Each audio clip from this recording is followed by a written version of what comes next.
जय भोलेनाथ। आप सभी का आपके अपने YouTube चैनल किटकैट स्टोरीज पर एक बार फिर से हार्दिक स्वागत है। रसपान कीजिए आज की फाल्गुन मास महात्म्य की कथा का। मार्कंडेय जी कहते हैं, राजन, सर्ग, प्रतिसर्ग, वंश, मनवंतर और वंशानुचरित ये पुराण के 5 लक्षण हैं। कलयुग में मनुष्य प्रायः असमर्थ और अल्पजीवी होंगे, बुद्धिहीन तथा दुराचार परायण होंगे। स्वाध्याय, वशटकार, तप और यज्ञ आदि का कोई भी सत्कर्म उनके द्वारा नहीं होगा।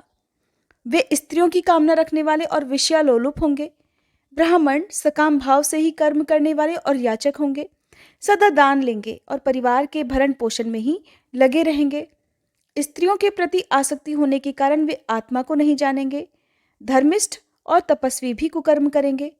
कलयुग आने पर अधिकांश लोग वाम मार्गी और दिगंबर हो जाएंगे। सब प्रजा एक वर्ण की हो जाएगी। राजा म्लेच्छ होगा। हीन युग आने पर जब भगवान विष्णु का बौद्ध अवतार होगा, तब मनुष्य अल्पायु, अल्पवीर्य तथा अल्प पराक्रमी होंगे। तरह तरह के देशव्यापी उपद्रव होते रहेंगे। चांडालों के वंश में उत्पन्न ब्राह्मण वेदों को पढ़ाएंगे, दूसरों को वेद का उपदेश करेंगे और अपने वेद बेचेंगे।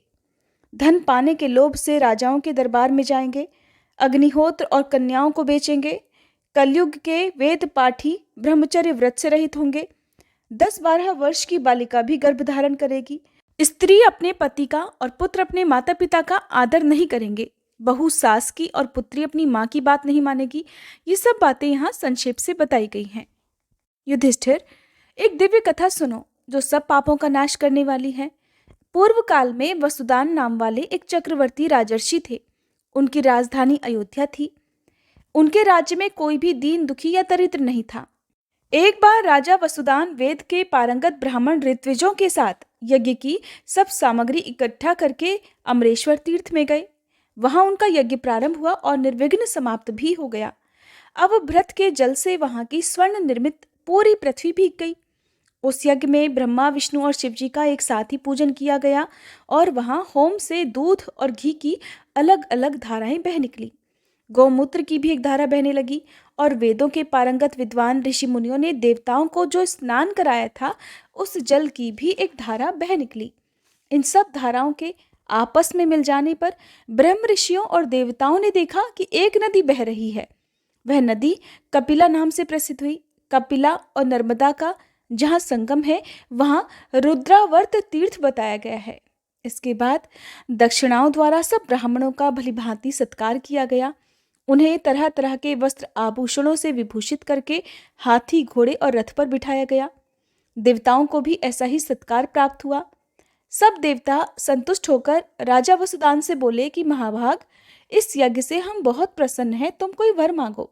वसुदान बोले, देवताओं, नर्मदा और कपिला के संगम में स्नान करके जो मनुष्य महादेव जी की पूजा करते हैं, वे दिव्य विमानों द्वारा स्वर्गलोक में जाएं, और जिनकी यहाँ मृत्यु हो वे पुनः संसार में जन्म ना लेकर मुक्त हो जाएं। बस मेरी यही कामना है।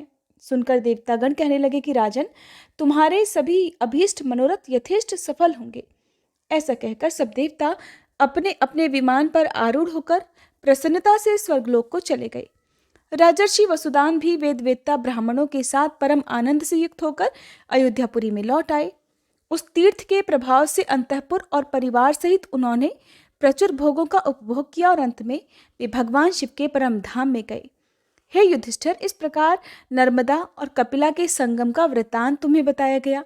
इसके श्रवण और कीर्तन से मनुष्य को संसार बंधन से छुटकारा मिल जाता है। मार्कंडेय जी आगे कहते हैं, राजन, एक भद्र रुद्रेश्वर नामक लिंग भी है जो उत्तम सिद्धियों को देने वाला है। पूर्व समय में भद्र और रुद्र नाम वाले 2 गंधर्व थे। वे दोनों भाई थे। उन्होंने विधि पूर्वक इस शिवलिंग की अर्चना करके विद्याधर लोक प्राप्त किया। आदिकल्प के चाक्षुष मनवंतर में सतयुग आने पर निमि नाम से प्रसिद्ध एक चक्रवर्ती राजा भी हुए। वे ब्राह्मण के क्रोध से पक्षी योनि में पड़ गए थे।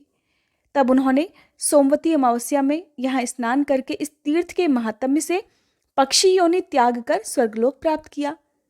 एक समय उग्र तपस्वी दुर्वासा मुनि सब तीर्थों में घूम रहे थे। दुर्वासा जी अपने क्रोध में आकर शाप देने के लिए जगत प्रसिद्ध हैं।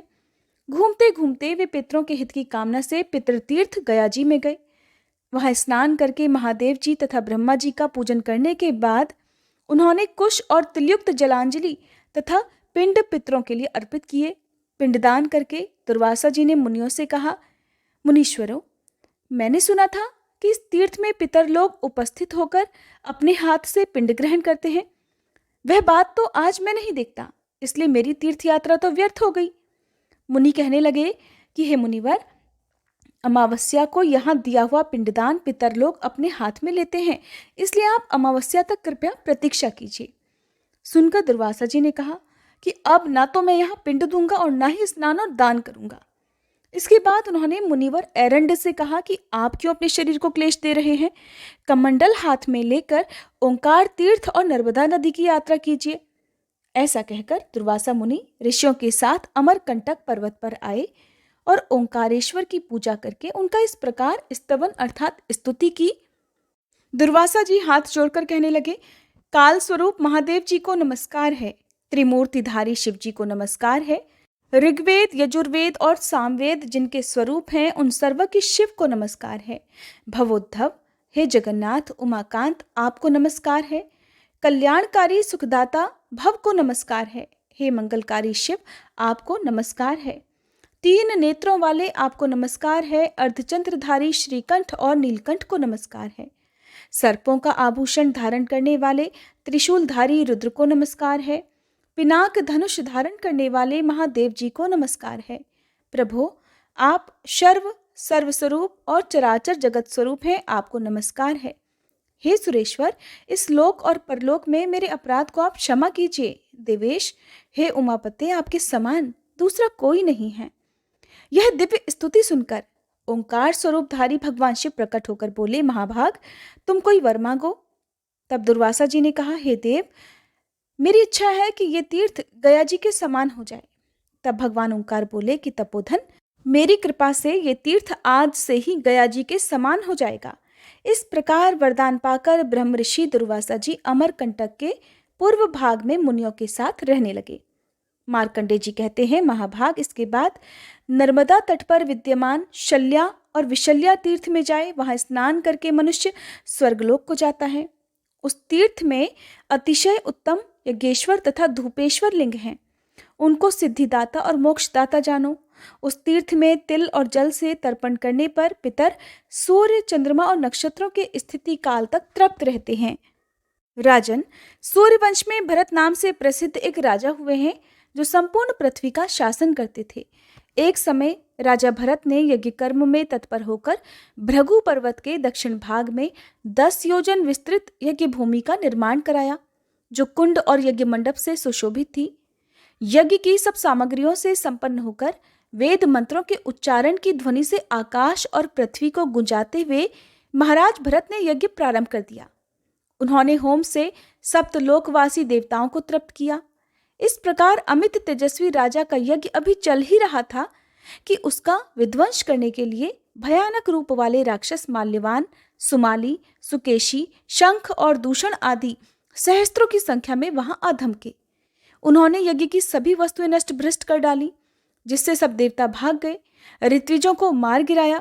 इस प्रकार राक्षसों द्वारा उस यज्ञ के नष्ट किए जाने पर राजा भरत आहुति से जली हुई अग्नि की तरह क्रोध से जल उठे। समस्त राक्षसों का उन्होंने देखते ही देखते संहार कर डाला। इसके बाद अपने ब्राह्मण ऋत्विजों को राक्षसों द्वारा भयभीत, धाराशायी तथा मारे गए देखकर उन्हें बड़ा शोक हुआ। तब वे देव मंत्री बृहस्पति जी से बोले कि हे ब्राह्मण, आप तो सब देवताओं के गुरु, 3 काल की बातें जानने वाले तथा त्रिवेद वेदता हैं। देवकंटक राक्षसों ने मेरे लिए आए हुए इन ब्राह्मणों की हत्या कर डाली है। अब आप मुझे बताइए कि इसका प्रायश्चित मुझे किस प्रकार करना चाहिए। तब बृहस्पति जी बोले, राजन, मैं तुम्हें संजीवनी विद्या देता हूँ। उस विद्या के प्रभाव से राजा ने सब ब्राह्मणों को जीवित किया। उधर नया जीवन पाकर ब्राह्मणों ने देवगुरु बृहस्पति की बड़ी प्रशंसा की। इसके बाद पूर्ण तथा उत्तम दक्षिणा से युक्त वह यज्ञ समाप्त हुआ। यज्ञ में जो यूप गड़े थे, उन्हीं के मूल से वहां शल्या और विशल्या नाम वाली 2 नदियां प्रकट हो गईं। फिर वे दोनों लोग पावनी नर्मदा में मिल गईं। इसके बाद देवतागण अपने अपने विमान पर आरूढ़ होकर स्वर्गलोक को चले गए।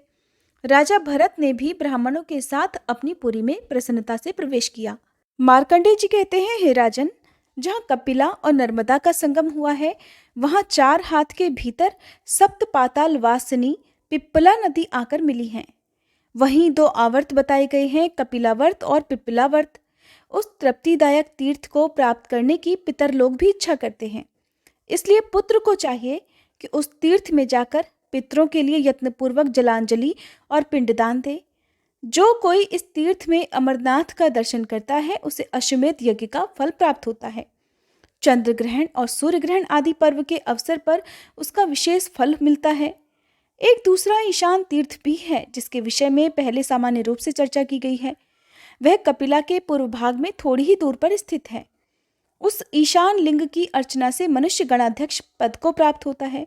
देवी पार्वती जी ने स्त्रियों के लिए प्रसन्नता पूर्वक ये वरदान दिया है कि कपिला में चतुर्दशी और अष्टमी को स्नान करने से नारी सौभाग्यवती होती है और उसका पुत्र चिरंजीवी होता है। शिवजी ने भी इस वरदान का अनुमोदन किया है। कपिला नदी जहाँ से निकली है और जहाँ नर्मदा में जाकर मिली है, वहाँ तक 8,000 तीर्थ हैं जो इच्छानुसार फल देने वाले हैं। उन तीर्थों में कपिला गऊ का दान करे और यथाशक्ति ब्राह्मणों को भोजन कराए। वहाँ सदा उपवास करके देवताओं और पितरों का तर्पण करे। वहीं हेमजालेश्वर नामक सिद्धदायक लिंग भी है। हेमजालेश्वर देव की अर्चना करने से मनुष्य यमलोक को नहीं देखता। अब धर्मराज युधिष्ठिर ने पूछा कि हे विप्रवर, कौन मनुष्य यमराज के लोक में जाते हैं और यमलोक के नरक कैसे हैं, ये सब भी मुझे बताइए। मार्कंडेय जी कहने लगे, राजन, सब दानों में अन्नदान को उत्तम माना गया है। वह सभी को प्रसन्न करने वाला, पुण्यजनक तथा बल और पुष्टि को बढ़ाने वाला है। तीनों लोकों में अन्नदान के समान दूसरा कोई दान नहीं है। अन्न से ही प्राणी उत्पन्न होते हैं और अन्न का अभाव होने पर मर भी जाते हैं। शरीर में रक्त, मांस, मज्जा और वीर्य, ये सब अन्न से ही क्रमशः बनते हैं। वीर्य से ही प्राणियों की उत्पत्ति होती है, इसलिए संपूर्ण जगत अन्नमय है। स्वर्ण, रत्न, अश्व, हाथी, स्त्री, माला और चंदन आदि भोग सामग्रियों से भी अन्न भोजन के समान सुख नहीं मिलता। हे युधिष्ठिर, इस कारण अन्नदान महान पुण्यदायक है। अन्नदान को प्राणदाता कहा गया है, इसलिए सदा ही अन्नदान करना चाहिए। इस लोक और परलोक में अन्नपान आदि जो कुछ भी ऐश्वर्य हैं, वह सब अन्नदान का ही फल बताया गया है। जो पापी मनुष्य कुकर्म करते और ऐसे दान से मुंह मोड़ते हैं, वे अत्यंत भयानक दक्षिण मार्ग से यमलोक को जाते हैं। यमलोक सब ओर से 86,000 योजन विस्तार वाला है। वहाँ तरह तरह के भयानक रूप धारण करने वाले यमदूत रहा करते हैं और उन्हीं के कारण वह पुरी बड़ी भयंकर लगती है। दुष्टात्मा, क्रूर और पापी पुरुषों के लिए यमपुरी दूर होने पर भी बड़ी पास में ही दिखाई लगती है। वे तीखे कांटों से युक्त, कंकड़ पत्थरों से विभूषित, छुरे की धारों से ढके हुए और तीखे पत्थरों से निर्मित मार्ग से यात्रा करते हैं। कहीं लकड़ी चीरने वाले घातक आरों से और कहीं लोहे की भयंकर सुइयों से वे रास्ते भरे होते हैं। कहीं फैली हुई लताओं के कारण दुर्गम और वृक्ष श्रेणियों से व्याप्त पर्वत उन रास्तों को रोके रहते हैं। यमपुरी के रास्ते में कहीं भयंकर गड्ढे और तपे हुए ढेले और ईंटें भरी रहती हैं। कहीं पर तपाई हुई बालू बिछी होती है, कहीं तीखी नोक वाली कीलें गड़ी होती हैं और अनेक टूटी हुई गलियों से वह मार्ग ढका रहता है। ऐसे भयंकर अंधकार से ढके हुए कष्टदायक मार्ग से पापियों को यमलोक में जाना पड़ता है। उन रास्तों में तपे हुए अंगारे बिछे होते हैं और दहकते हुए दावानल का सामना करना पड़ता है। कहीं तपाई हुई शिलाएं अर्थात पत्थर रखे होते हैं और कहीं पर इतनी कीचड़ होती है कि चलने वाले जीव का शरीर कमर तक उस कीचड़ में डूब जाता है। कहीं पर गंदा जल, कहीं कंडियों की सुलगती हुई आग से वह रास्ता भरा रहता है। कहीं गीध, वक, व्याघ्र, दुष्ट कीट, बिच्छू, अजगर, भयानक मच्छर और जहरीले सांप, मतवाले हाथी, शेर और भैंसे आदि जीवों से यमपुरी का रास्ता भरा रहता है। इस प्रकार यमलोक का रास्ता संतापपूर्ण, भयंकर, दुर्गम तथा विश्राम रहित होता है। वह सब दुखों का आश्रय और कष्टप्रद होता है। यमराज की आज्ञा का पालन करने वाले महाघोर यमदूत उसी मार्ग से बलपूर्वक पापियों को ले जाते हैं। वे सभी जीव अकेले, पराधीन तथा मित्र और बंधु बांधवों से रहित होते हैं। अपने कुकर्मों के लिए बार बार शोक करते और दग्ध होते रहते हैं। वे प्रेतों और भूतों के साथ होते हैं। उनके कंठ, तालु और होठ सूखे रहते हैं। शरीर दुर्बल और मन अत्यंत भयभीत रहता है। उन्हें बार बार वहां पर आग से जलाया जाता है। कोई सींगचों में बंधे होते हैं, कुछ पापी गंदगी में डूबे रहते हैं और कुछ प्रचंड बलवान यमदूतों के द्वारा जलाए और खींचे जाते हैं। किसी की छाती में, किसी के मुंह के नीचे के भाग में और किसी के केशों में रस्सी बांधकर घसीटा जाता है। कितने ही जीवों के ललाट में बाण धंसाकर उन्हें खींचा जाता है। कितनों को उत्तान लिटाकर उस दुर्गम मार्ग पर घसीट कर ले जाया जाता है। कोई पसली में बंधे होते हैं, कोई भुजाओं में, कोई पेट या कमर में बांधे जाते हैं। किन्हीं के गले में फंदा डालकर घसीटा जाता है और वे अत्यंत दुखी होते हैं। किन्हीं की जीभ में कील धंसाई जाती है। किन्हीं को अर्धचंद्राकार हाथ से गले में पकड़कर इधर उधर धक्का दिया जाता है। मुदगरों और लोहे के डंडों से उन्हें बार बार मार पड़ती है। उन्हें भयंकर कोड़ों से भी पीटा जाता और भिंदी पालों द्वारा पीड़ित किया जाता है। उनके मुंह से रक्त निकलता रहता है। वे कभी पानी में गिरा दिए जाते हैं, कभी धूप से संतप्त होकर छाया के लिए प्रार्थना करते हैं। जिन मनुष्यों ने कभी भी दान नहीं किया, ऐसे लोगों को भी इसी प्रकार दुर्दशा भोगते हुए यमलोक में जाना पड़ता है। जिन्होंने अपने पापों का प्रायश्चित कर लिया है, वे यमलोक में सुखपूर्वक जाते हैं। इस तरह उस निकृष्ट मार्ग से यमराज के नगर में गए हुए पापी जीव आज्ञा मिलने पर दूतों द्वारा यमराज के सामने पहुंचाए जाते हैं। वहां चित्रगुप्त उन पापियों को धर्मोपदेश करते हुए उनके पापों की याद दिलाते हैं और इस प्रकार कहते हैं, अरे ओ पापाचारियों, ओ पराये धन को हड़प लेने वाले लुटेरो, तुम लोगों ने अपने रूप और बल के घमंड में आकर पराई स्त्रियों का सतीत्व नष्ट किया है। तुम्हें पता चलना चाहिए कि जो जिस कर्म को करता है उसी को उस कर्म का फल अवश्य भोगना पड़ता है। फिर तुमने अपना ही सत्यानाश करने के लिए पाप क्यों किया? और जब अपने किए गए उन्हीं पापों के लिए तुम्हें दुख भोगना पड़ रहा है, तब तुम दुखी क्यों हो रहे हो? सबको अपने अपने कर्म ही भुगतने होते हैं, इसमें किसी का कोई दोष नहीं है। इसके बाद चित्रगुप्त जी यमराज जी से कहते हैं कि हे स्वामिन, ये भूलोक से राजा लोग आए हैं। इन्हें अपनी बुद्धि और बल पर बड़ा घमंड था। ये सभी राजा अपने भयंकर दुष्कर्मों से प्रेरित होकर ही यहाँ आए हैं। यमराज से ऐसा कहकर वे उन राजाओं को संबोधित करके कहते हैं, दुराचारी राजाओं, तुम सब लोग प्रजा का सर्वनाश करने वाले रहे हो। तुमने थोड़े समय के लिए राज्य पाकर ऐसा पाप कर्म क्यों किया? राज्य के लोभ से, मोहवश, अन्यायपूर्ण वृत्तियों को अपनाकर तुमने जिन पापों को इकट्ठा किया है, अब उनके यथार्थ फल का उपभोग खुद भी करो। अरे, जिनके लिए तुमने अशुभ कर्म किए हैं, वो राज्य और वे स्त्रियां अब कहाँ हैं? वो सब कुछ छोड़कर तुम अकेले ही यहाँ आए हो। जिनके लिए तुमने अपनी प्रजा को सताया और नष्ट किया है, वे तुम्हारे भाई बंधु अब तुम्हारी यातना क्यों नहीं देख पा रहे हैं? इस समय जब यमदूत तुम्हें ऊंचे से नीचे गिराते हैं, तब तुम्हें उन कर्मों का कैसा मजा मिल रहा है? युधिष्ठिर, इस प्रकार चित्रगुप्त के अनेक तरह के कठोर वचनों को उल्हाना देने पर वे राजा लोग अपने अपने कर्मों को सोचते हैं और मौन रह जाते हैं।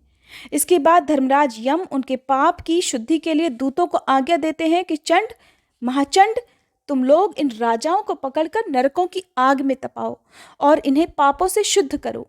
तब वे दूत जल्दी उठकर उन राजाओं के पांव पकड़ लेते हैं और बड़ी तेजी से घुमाते हुए उन्हें खूब तपी हुई भूमि पर फेंक देते हैं और लोहे के वृक्षों पर भी पटक देते हैं।